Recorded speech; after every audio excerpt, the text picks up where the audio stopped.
There's something that happened Friday that I wanted to ask you about, if we can bring up the picture.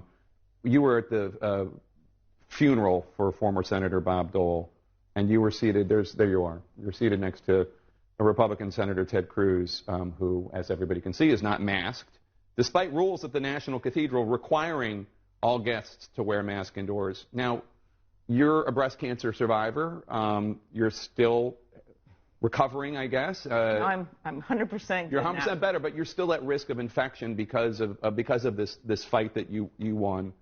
What was going through your mind there, where Ted Cruz pulls up next to you and doesn't have a mask on, even though the rules are, please wear a mask to protect you? You wear the masks to protect other people.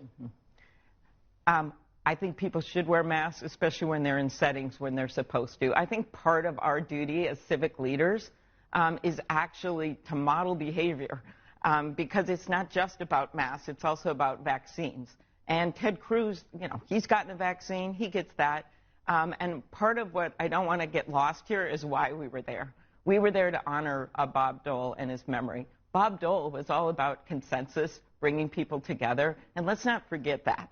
And one of the things I learned at that funeral, which I didn't know, was that Bob Dole was actually strongly supportive of establishing the MLK holiday. He was supportive of civil rights legislation. He did courageous things that were against the grain when called upon. Yeah. And in his words, he actually once said that when you look at these things and when you look at what's happening in our country, that courage is about bringing people together, right? And he was someone that I think we need to think about as we take on. I just watched that incredible debate you had. As we take on these things in our country, that we have to find consensus when we can.